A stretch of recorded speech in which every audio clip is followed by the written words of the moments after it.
Hello बच्चा party, और कैसे हैं आप सभी? बढ़िया होंगे। मस्त रहिए, खुश रहिए और लॉकडाउन में बस पढ़ाई करते रहिए। जब तक लॉकडाउन है तब तक आप अच्छे से पढ़ाई करेंगे, ठीक है? अपने नोट्स खुद बनाएंगे, मैं बीच बीच में समझाता रहता हूँ और मैं तो वीडियो देता हूँ ना प्रॉपर। चलिए समझने की कोशिश कीजिएगा। आज अपन लोग बात करेंगे क्लास 9 चैप्टर 2 और टॉपिक है आपका प्योर सबस्टेंस और टाइप ऑफ प्योर सबस्टेंस, ठीक है? ज़्यादा टाइम वेस्ट नहीं करें, सीधे सीधे बात करते हैं। प्योर सबस्टेंस बेटा मैं फर्स्ट पार्ट में ही बता चुका क्या होते थे। दो substance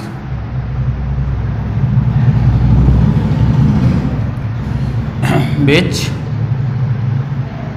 made up of only one kind of substance, इसको बोल सकते हो सबस्टेंस को या आप पार्टिकल, ठीक है, are called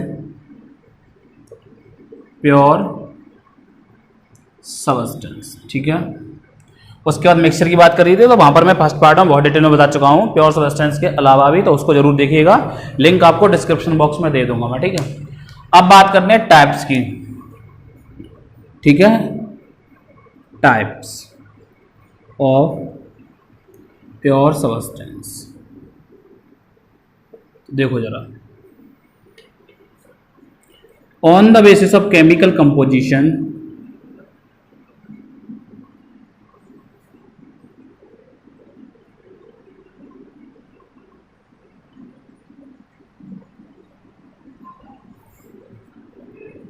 pure substance is of two types, ठीक है? पहला एलिमेंट और दूसरा कंपाउंड। एलिमेंट्स और कंपाउंड, ठीक है? यानी केमिकल कंपोजिशन के बेसिस पर हमने प्योर सबस्टेंसेस को दो टाइप में डिवाइड किया है। पहला टाइप है आपका एलिमेंट और दूसरा टाइप का है आपका कंपाउंड, ठीक है? अब मैं इसको साफ कर रहा हूं और आप हेडिंग लगा लो एलिमेंट, ठीक है बेटा? तो एलिमेंट जरा अच्छे से समझने की कोशिश करना, क्योंकि एलिमेंट बार बार पढ़ेंगे आप, ठीक है ना? हर क्लास में एलिमेंट का जिक्र होगा, वो बात अलग की है, एलिमेंट के बारे में नहीं है, लेकिन एलिमेंट्स क्या होते हैं वो समझने की कोशिश करिए। कितने एलिमेंट की डिस्कवरी हो चुकी है, एलिमेंट होते क्या है, ठीक है ना? तो हेडिंग लगा लो, पहला एलिमेंट, ठीक है? तो यहाँ पर एलिमेंट की काफ़ी डेफिनेशन है, एलिमेंट, ठीक है? तो अगर हम पहली डेफिनेशन की बात करें तो ये है रॉबर्ट बॉयल की, ठीक है? मैं थोड़ी बहुत हो सकता है चेंज हो जाए लैंग्वेज, लेकिन है उन्हीं के अकॉर्डिंग। तो इसका मतलब क्या है? An element is the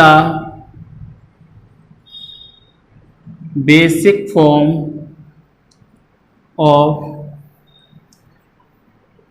pure substance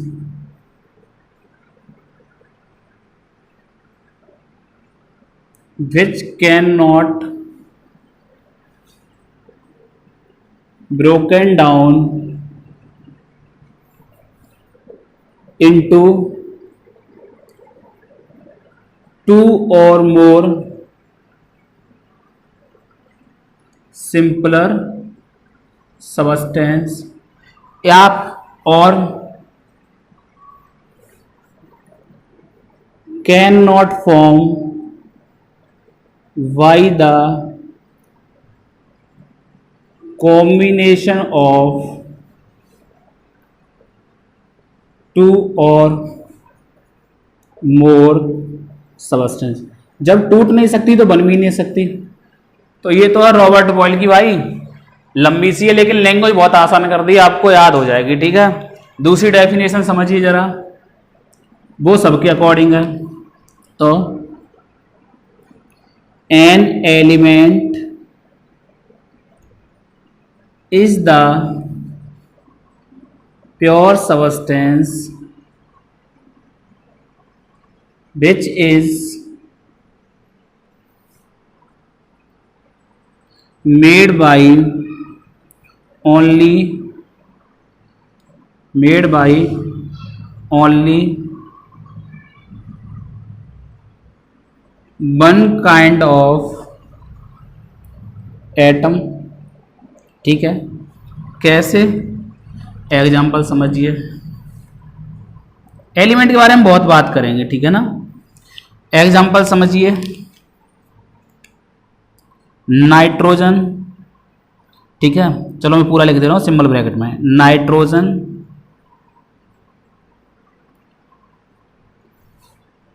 is the element in which only nitrogen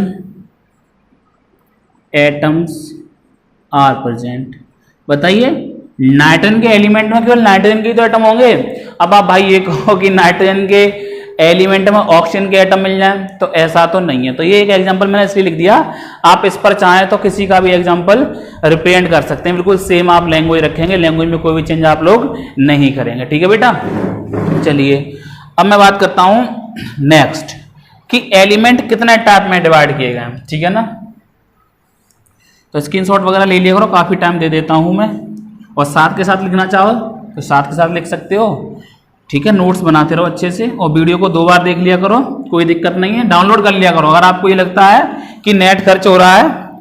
वैसे तो मेरा तो फायदा होगा, वॉच टाइम बढ़ेगा, लेकिन कोई दिक्कत नहीं, फायदा मेरा नहीं देखिए, आप अपना देखिए, नेट खर्च नहीं करना आपको, डाउनलोड कर लिया करो वीडियो। ठीक है, चलिए तो एलिमेंट्स को 3 हिस्से में डिवाइड कर दिया है, 3 पार्ट्स। ठीक है, यहां पे मैं लिख दे रहा हूं about 118 elements known till now। ठीक है, in which 92 are naturally occurring and remaining are artificial.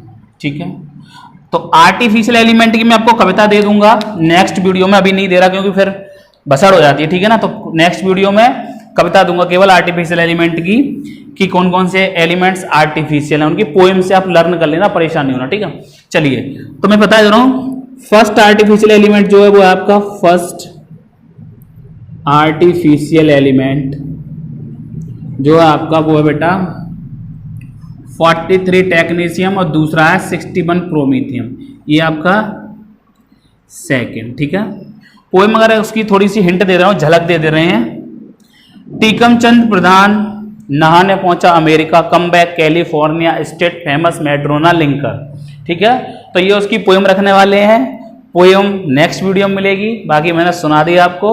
तो 43 technetium is the first artificial element, यानी लैबोरेटरी में पहला आर्टिफिशियल एलिमेंट कौन सा बनाया गया था? 43 टेक्नीशियम। ये कौन बनेगा करोड़पति में सवाल पूछा जा चुका है। और दूसरा क्या था आपका 61 प्रोमीथियम। चलिए अब बात करते हैं इनके पार्ट्स की। तो पहला पार्ट है आपका मेटल, दूसरा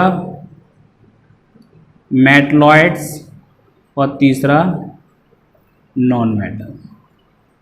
ठीक है, तीनों ही हैं पीरियोडिक टेबल में। अब तीनों के बारे में बात करेंगे, तो पहले हम इसको हटा रहे हैं, फिर एक एक करके इसको एक्सप्लेन देते हैं। ठीक है, एक्सप्लेनेशन देते चलिएगा, यहाँ नीचे लिखे दे रहा है, फिर एक साथ हटा देंगे, तो जल्दी स्क्रीनशॉट ले लोगे आप, एक बार में ज़्यादा मैटर कवर हो जाएगा। मेटल, ठीक है, तो चूंकि क्लास 9th में हो तो मेटल की डेफिनेशन की बात नहीं करूंगा on the basis of electron transformation, क्योंकि आपने अभी वैलेंसी निकालना नहीं सीखा, तो on the basis of properties की डेफिनेशन की बात करेंगे। ठीक है, ओके, समझ में आता है ना? ठीक, तो दोज एलिमेंट, और अगर आपको देखना है तो metal and non metal chapter 10th में, वहां पर जाके आप सर्च कर लीजिएगा। ठीक है ना, those element which are good conductor of heat and electricity comma malleable, ये सारी प्रॉपर्टी अभी समझाऊंगा मैं, ठीक है। Ductile etcetera are called metal, ठीक है। यानी कि जो मेलिएबल होंगे, डक्टाइल होंगे, इलेक्ट्रिसिटी के गुड कंडक्टर होंगे, उन्हें हम क्या कहेंगे, उन्हें अपन लोग बोलेंगे, क्या बोलेंगे बेटा, मेटल, ठीक है। बात समझ में आती है। मैं इंक डालता हूं तब तक आप लोग समझिएगा। तो मेलिएबल बेटा एक प्रॉपर्टी होती है जिसके द्वारा अगर हम किसी भी मेटल को अगर अपन लोग किसी हैमर से या किसी अदर थिंग से या ऑब्जेक्ट से पीटते हैं तो हम क्या देखते हैं, वो थिन सीट में कन्वर्ट हो जाता है, ठीक है ना, एक पतली चादर में कन्वर्ट हो जाता है। तो उस प्रॉपर्टी को हम बोलते हैं मेलिएबल। दूसरी प्रॉपर्टी आपकी है डक्टाइल। डक्टाइल क्या होता है, किसी भी मेटल को इतना पतला कर लो पीट पीट कर कि उसका वायर बनाया जा सके, ठीक है ना। तो डक्टाइल क्या होती है, property of metal due to which it can be drawn into thin wire, यानी जिसको थिन वायर में कन्वर्ट किया जा सकता है, वो क्या कहलाती है आपकी डक्टिलिटी या ductile nature of the metal, ठीक है। बात समझ में आ गई, अपना भी काम हो गया। कंडक्टर क्या होते हैं, जो आसानी से हीट को फ्लो कर दें या जो आसानी से इलेक्ट्रिसिटी को फ्लो कर दें, ठीक है ना। तो मेटल हो गए, मेटल के कुछ एग्जाम्पल, फिर उनकी प्रॉपर्टी। तो एग्जाम्पल देखो, सोडियम, ठीक है, पोटेशियम, सिंबल याद करो बेटा, ठीक है। सोडियम ये हो गया Na, इसको बोलते हैं अपन लोग सोडियम। ये हो गया आपका पोटेशियम, ठीक है। Calcium, zinc, cobalt, nickel, copper, silver, इसका लिखे दे रहा हूं मैं, सिल्वर, गोल्ड, प्लेटिनम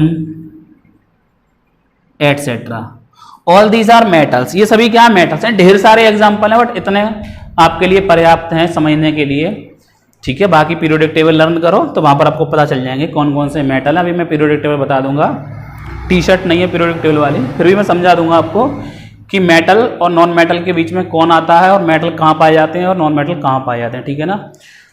तो ये कुछ डेफिनेशन और एग्जाम्पल हो गए।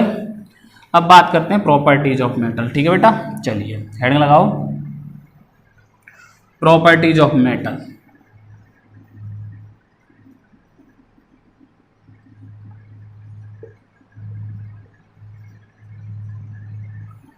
पहली, metals are generally hard, solid लिख दे रहा हूं मैं, ठीक है, और दोनों चीज एक साथ खत्म कर रहा हूं, हार्ड, ठीक है। एक्सेप्शन बेटा, Hg means mercury is the liquid metal, ठीक है। मरकरी एक ऐसा मेटल है जो लिक्विड फॉर्म में पाया जाता है। और दूसरा यहां पे मैं लिख दे रहा हूं एक्सेप्शन, ठीक है, पहला हो गया। दूसरा एक्सेप्शन, सोडियम, पोटेशियम, गैलियम और caesium are the soft metals, ठीक है। Sodium, potassium can be cut easily by the help of sharp edge knife, means पतली नुक के चाकू से आसानी से काटा जा सकता है किसको, सोडियम को और पोटेशियम को, जबकि गैलियम और सीजियम इतने सॉफ्ट होते हैं कि हथेली पर रखते ही पिघल जाते हैं, ठीक है। 30 डिग्री सेल्सियस और 28 डिग्री सेल्सियस इनका मेल्टिंग पॉइंट होता है। दूसरा, metals are good conductor of heat and electricity, ठीक है। सभी जानते हो घर में बनने वाले जो खाना होता है वो सब सॉलिड मेटल में ही बनाया जाता है। मेटल के बर्तन होते हैं एल्युमिनियम वगैरह के, और बिजली के तार सभी मेटल के होते हैं। तो इस पर ज़्यादा डिटेल में चर्चा नहीं करूंगा मैं, ज़्यादा डिटेल में है तो आप क्लास 10th का वीडियो देख लीजिए मेटल का, वहाँ पे काफ़ी एक्सप्लेनेशन दिया। Next, metals have generally high melting point, ठीक है, इनका मेल्टिंग पॉइंट हाई होता है। अगर हम एग्जांपल की बात करें तो आयरन का समथिंग अबाउट 1535 डिग्री सेल्सियस होता है, ठीक है। Fourth example, metals have higher densities, means density high होती है, मीन्स नंबर ऑफ पार्टिकल्स पर यूनिट एरिया ज़्यादा होता है। अगर हम एग्जांपल की बात करें तो आयरन की डेंसिटी होती है आपकी 7.8 ग्राम पर सेंटीमीटर क्यूब, ठीक है। 4 प्रॉपर्टी। पांचवी की बात करते हैं अभी, तो फिफ्थ प्रॉपर्टी समझिए जरा।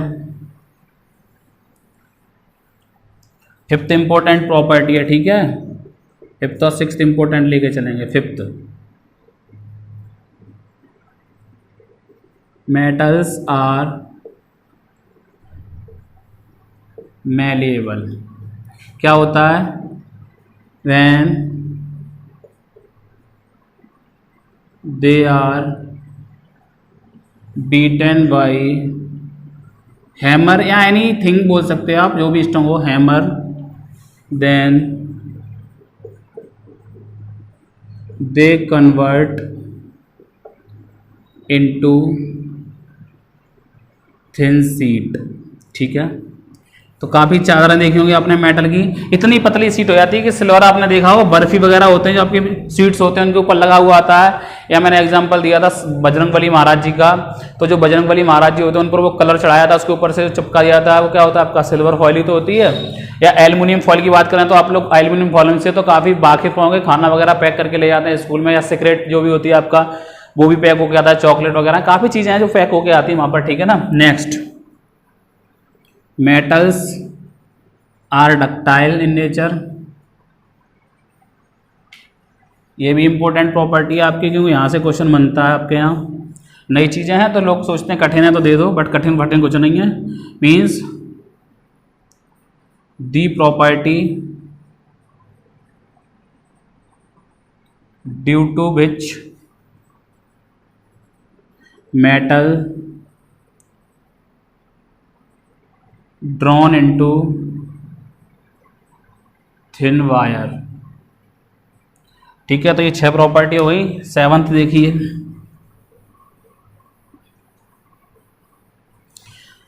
अगली प्रॉपर्टी कलर की बात करें तो जनरली 3 से 4 कलर के होते हैं। तो सेवंथ प्रॉपर्टी है, metals are generally silvery grey in colour. Generally सबके कलर ये होते हैं, बट यहाँ पर 2 एक्सेप्शन भी हैं, लिख लीजिए। एक्सेप्शन मीन्स जो अलग प्रॉपर्टी शो करते हैं, अपवाद। कॉपर कैसा होता है? Reddish brown. गोल्ड कैसा होता है? Yellow. Next property, metals are sonorous, means when hit by any object then they produce sound, ठीक है। 8th प्रॉपर्टी व 9th property, metals are sonorous means, sonorous हो गया। दूसरा लश्चर, मतलब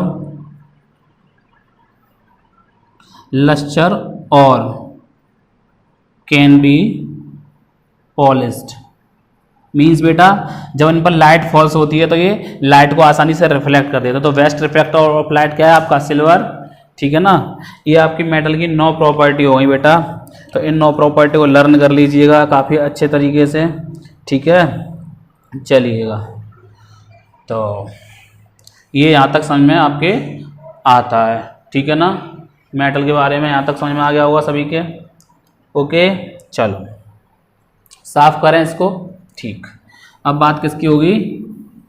मेटलॉइड की थोड़ी सी बात है तो उसको ख़त्म करते हैं, फिर डिटेल में किसकी बात करेंगे, नॉन मेटल की। ठीक है, चलिए स्क्रीनशॉट ले लिया होगा, इतना टाइम मैं दे देता हूँ आपको बीच बीच में कि आप स्क्रीनशॉट ले लिया करो, ठीक है ना, मैं साइड में इसीलिए हट जाता हूँ।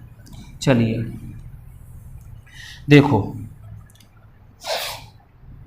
हेडिंग लगाओ मेटलॉइड, ठीक है, मेटलॉइड्स। तो बेटा ये बीच के हैं जो दोनों प्रॉपर्टी शो करते हैं, मेटल की भी और नॉन मेटल की। तो those element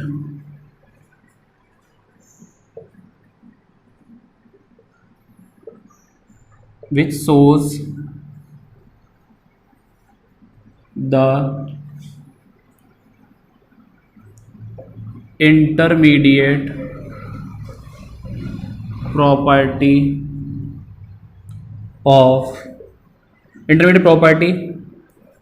between metals and non-metals are called metalloids।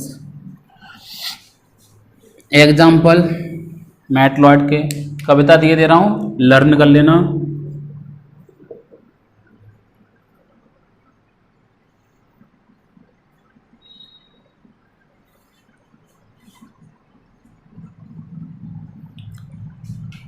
Bengal बोले तो बोरॉन, श्रीलंका बोले तो सिलिकॉन, आर्सेनिक बोले तो ऑस्ट्रेलिया, सॉरी मैंने पहले लिख दिया, कोई दिक्कत नहीं है, Australia, Bengal, Sri Lanka, Australia. Germanium short में लिख दे रहा हूं, यहां लिख लेना जर्मनी। तो बंगाल, श्रीलंका, ऑस्ट्रेलिया, जर्मनी सब, ठीक है, इसको बोलते हैं एंटीमनी। तो इसका सिंबल इसके नाम से नहीं है, सब टीपो, कहीं से भी टीपो मींस इंडिया की नकल करो। इन लोगों को कुछ आता नहीं है, ये क्या करेंगे, अपने इंडिया की नकल करेंगे। बंगाल तो भाई इंडिया में ही है, ठीक है, ममता बनर्जी वाला। तो बंगाल, श्रीलंका, ऑस्ट्रेलिया, जर्मनी सब टीपो, ये आपके 7 मेटलॉइड हैं, ठीक है। तो अगर इनकी प्रॉपर्टी की बात करें बेटा, तो ये दोनों प्रॉपर्टी शो करते हैं, मेटल की भी और नॉन मेटल की भी, ठीक है। तो स्क्रीनशॉट ले लो, फिर हम इसको साफ करते हैं, फिर बात करते हैं अपन लोग काय की, नॉन मेटल की, ठीक है। जल्दी लो, ले लिया होगा, ठीक है, करें साफ, पक्की बात। चलिए अब हेडिंग डालो नॉन मेटल। क्या हेडिंग पड़ेगी बेटा, अब हेडिंग पड़ेगी आपकी नॉन मेटल, ठीक है। चलो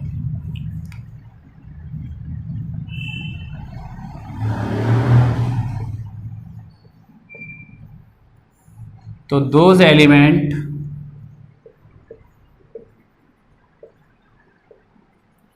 which shows the following properties। अब मैं यहाँ प्रॉपर्टी लिखे दूंगा, ठीक है, वहां से डेफिनेशन चुरा लेना मेटल से इसकी भी। Following properties are non metals. पहला, दे डू नॉट लस्टर, ये चमकते नहीं है, ठीक है।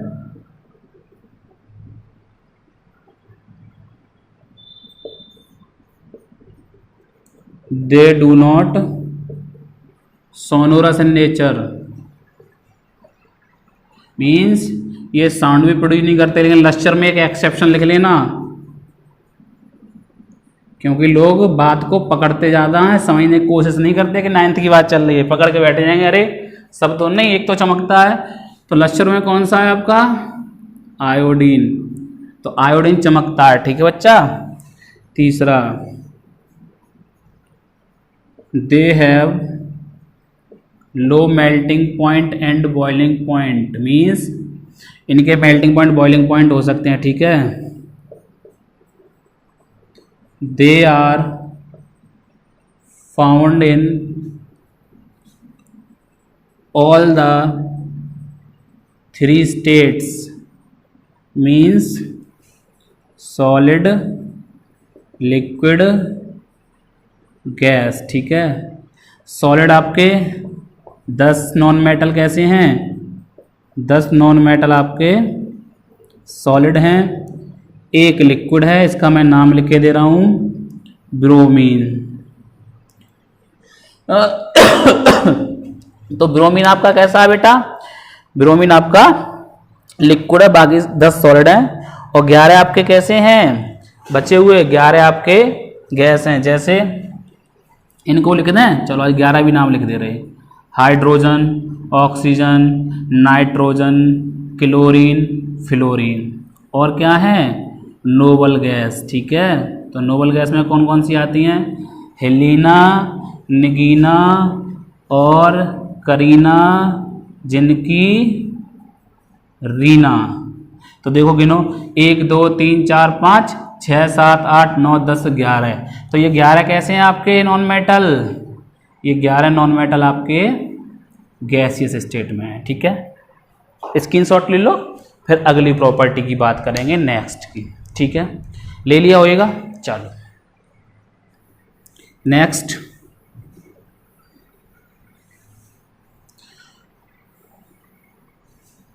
फिफ्थ और सिक्स्थ यहाँ पर भी इंपॉर्टेंट रखते हैं। ठीक है, उसी के अकॉर्डिंग चला रहे हैं, बाकी ऊपर नीचे कर दे रहे हैं, लेकिन fifth sixth important. Non metals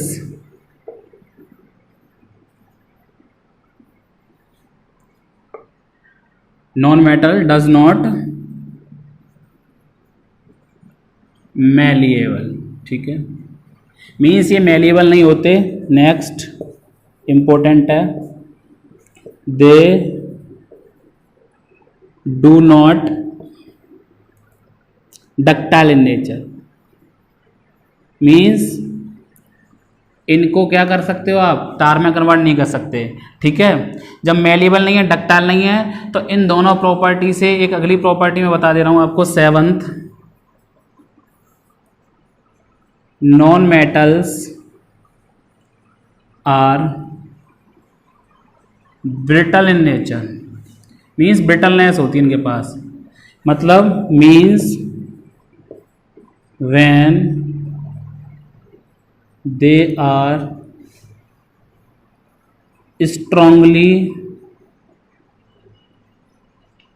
hammered, means हथौड़ी से पेला जाए इनको, then breaks down into small pieces. ठीक है, छोटे छोटे टुकड़ों में टूट जाते हैं। एग्जाम्पल मैं दे रहा हूँ, आप लोग ले लेना, सल्फर। ठीक है, तो सल्फर लोगे आप, येलो कलर का टुकड़ा मिल जाएगा मार्केट में आपको 5 या 10 रुपए का, हथौड़ी से पीटना तो छोटे छोटे टुकड़े में बिखर जाएगा, लेकिन उसकी चादर आप लोग नहीं बना पाएंगे। ठीक है, बात यहाँ तक क्लियर हो गई। अगली बात,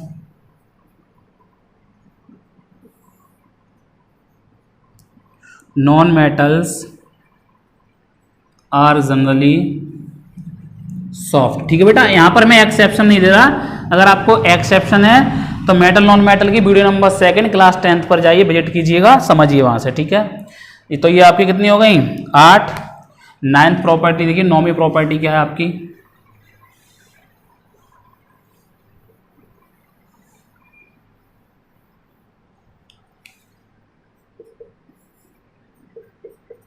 non-metals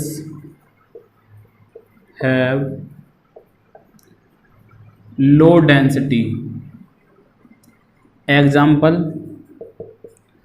सल्फर, डेंसिटी होती है इसकी 2 ग्राम पर सेंटीमीटर क्यूब। ठीक है, डेंसिटी को ज़्यादातर जगह पर रो से रिप्रेजेंट किया जाएगा, लेकिन अपन लोग चूंकि छोटे हो आप, तो मेरे को कोई फर्क नहीं पड़ता कौन किससे रिप्रेजेंट करता है, आपके स्कूल में जिससे रिप्रेजेंट किया है वहां से करना रिप्रेजेंट, डी से मान के चलना। ठीक है, बाकी रो वगैरह जो भी मान है वो मान लेना। 10वां, they have different colours. Metal में कलर फिक्स थे, लेकिन यहाँ पर कलर ढेर सारे हैं। They have different in colours, लिख दूंगा मैं 1-2 का, जैसे फॉस्फोरस, रेड होता है आपका, और red and white in colour.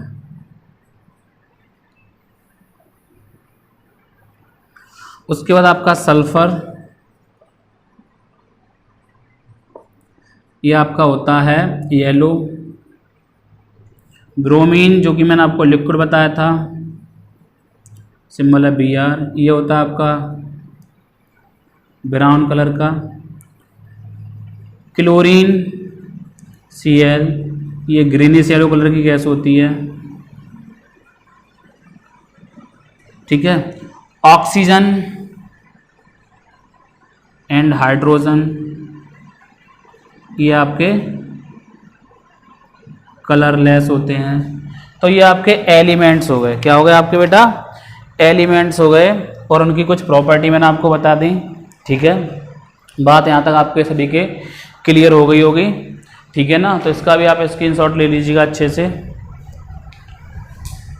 अब नेक्स्ट बात करते हैं अपन लोग कंपाउंड की, कि कंपाउंड क्या होते हैं, ठीक है।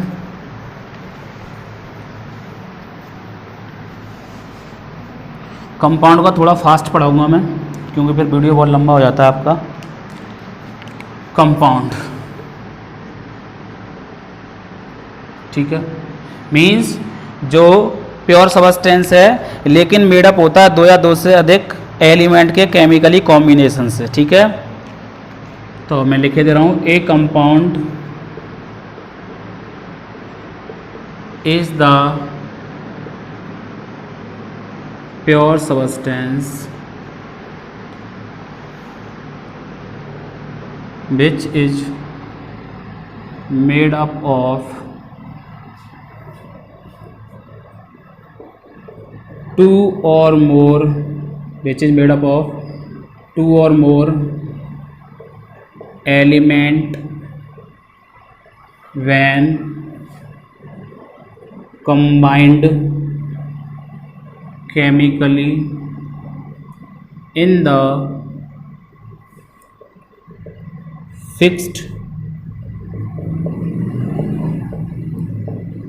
proportion by mass, यानी उनका मास फिक्स होना चाहिए। जब वो फिक्स्ड प्रोपोर्शन बाई मास में कंबाइंड होते हैं या केमिकली कंबाइंड होते हैं तो वो क्या बनाते हैं आपका compound. A compound is the pure substance which is made up of two or more elements which combined chemically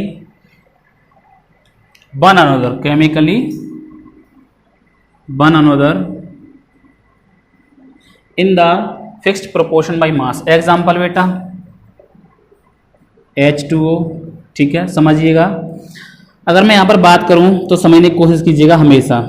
hydrogen का एटॉमिक नंबर होता है आपका 1, तो 2 × 1 = कितना हो गया यहाँ पर 2 ग्राम हाइड्रोजन हो गया। अगर हम ऑक्सीजन की बात करें तो ऑक्सीजन होता है आपका 16 ग्राम। तो ध्यान रखना, अगर हम इसका रेशियो निकालें, फिर प्रोपोर्शन निकालें तो 2 से डिवाइड करिएगा, ये 1 आ जाएगा और ये 8 आ जाएगा, नहीं 1:8 में। तो मैं लिखे दे रहा हूँ व्हेन 8 और 1 9, तो मैं लिखे दे रहा हूँ when 9 gram water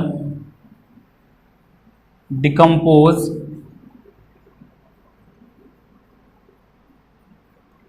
by passing electric current through it, then always 1 gram and 8 gram hydrogen and oxygen produced respectively। Means 1 ग्राम आपका हाइड्रोजन और 8 ग्राम आपका ऑक्सीजन हमेशा प्रोड्यूस्ड होगा जब आप 9 ग्राम वाटर को डिकम्पोज करेंगे। बात यहाँ तक क्लियर होती है। नेक्स्ट अगर हम एग्जांपल की बात करें तो वो है आपका अमोनिया। नाइट्रोजन का 14 होता है, हाइड्रोजन का 1 होता है, तो 3 का इतना हो गया, तो 14:3 ग्राम हो गया बाई मास। तीसरा एग्जांपल अगर हम बात करें तो CO2 ले ले रहे, कार्बन का आपका 12 होता है, ऑक्सीजन 1 का 16 था, 2 का 32 हुआ, डिवाइड कर दीजिए 4 3 जा 12, 4 8 जा 32, तो 3:8 में जब भी कंबाइन करेंगे कार्बन और ऑक्सीजन तो हमेशा CO2 बनेगा। नेक्स्ट एग्जांपल NaCl, Na का आपका 23 होता है, Cl का आपका 35.5 होता है, ठीक है, ये लर्न कर लीजिएगा। तो जब भी NaCl कंबाइंड होकर के रिएक्ट करेंगे, NaCl की फॉर्मेशन करेंगे, तो 23 ग्राम वहाँ पर सोडियम होगा और 35.5 ग्राम आपका वहाँ पर क्लोरीन होगा। ठीक है ना। अब बात करते हैं इनकी प्रॉपर्टीज की। कंपाउंड ढेर सारे हैं, शुगर वगैरह जो दिल में आया आप बोल लीजिएगा, कोई दिक्कत नहीं है। बड़ा आसान चल रहा है, बहुत लेंदी टॉपिक को बना रहा हूँ जिससे आपको नॉलेज मिले प्लस आपको प्रिपरेशन अच्छे से हो जाए। ठीक है ना।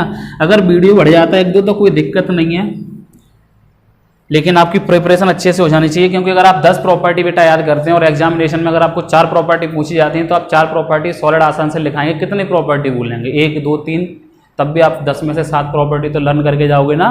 तो ऐसी कोई दिक्कत नहीं है। मोर स्टडी मोर नॉलेज, ठीक है। लेकिन कंफ्यूजन क्रिएट मत कर लेना, more study more confusion, no study no confusion, ये बेवकूफ़ वाली बातें हैं। मोर स्टडी करने से डाउट क्लियर हुआ करते हैं। ठीक है।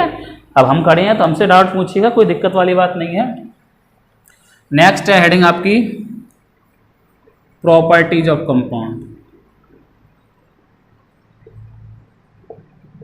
लिखें, चलिए heading low properties of compound. उसके बाद बात करते हैं पहली प्रॉपर्टी की। लिखूं? ठीक लिखिएगा। A chemical compound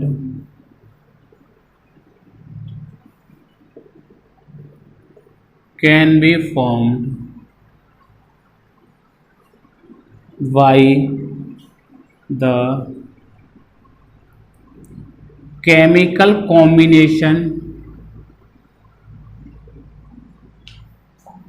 of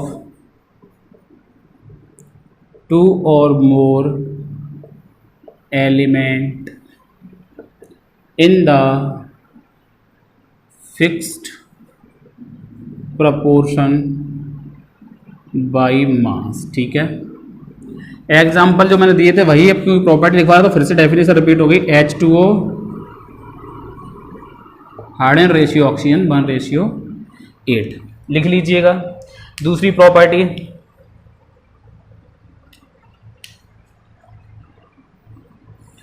the properties of compounds are entirely means पूर्ण रूप से, entirely different from their constituent element।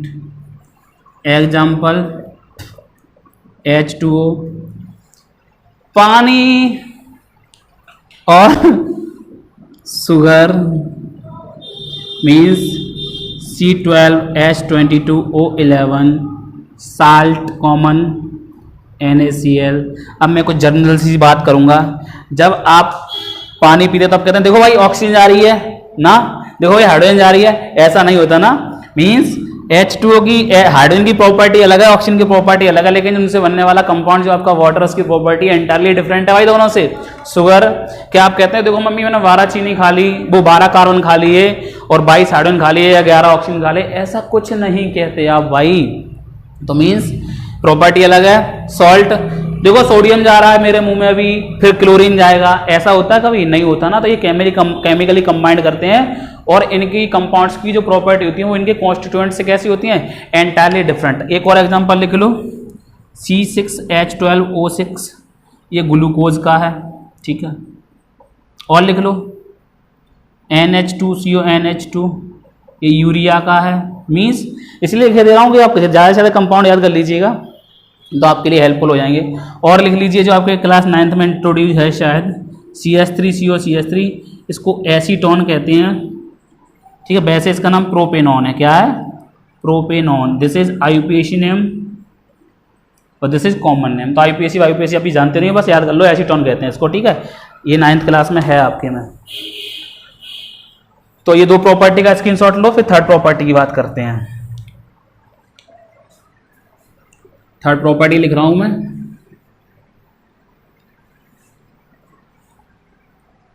समझिएगा। दी constituent particles of compound cannot be separated by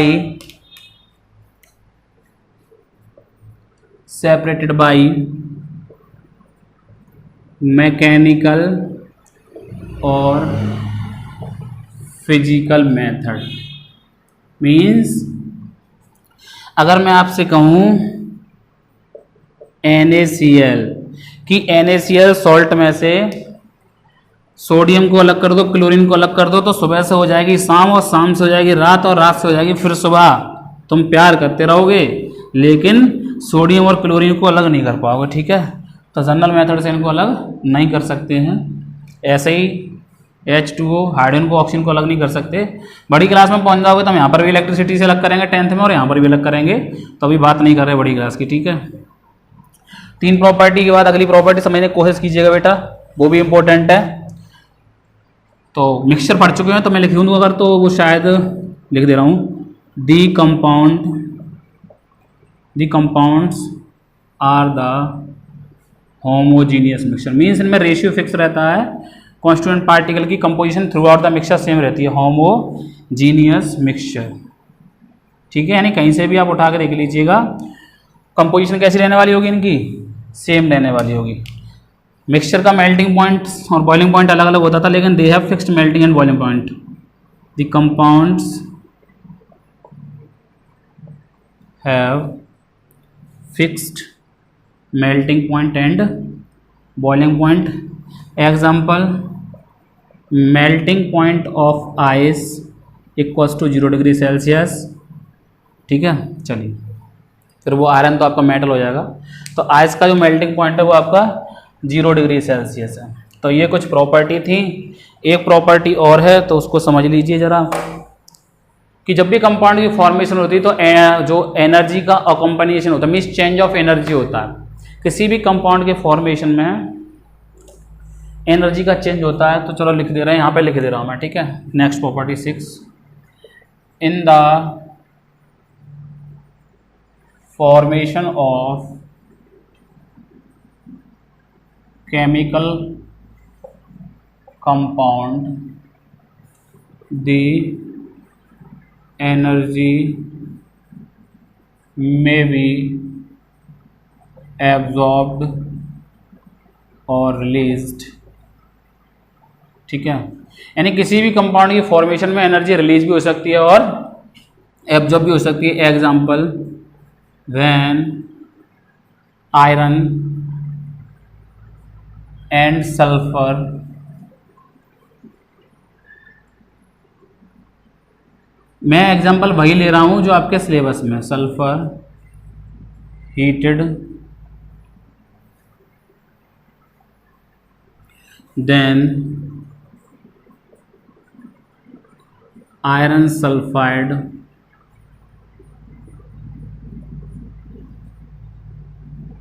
are formed, ठीक है। And during the formation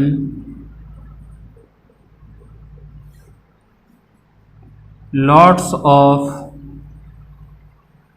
amount of heat and light, lots of amount of heat released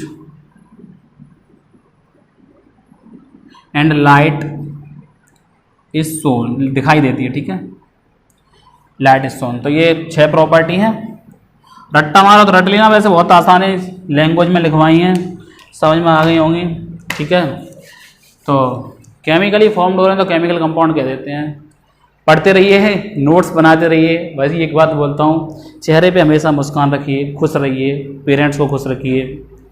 मिलते हैं next video में।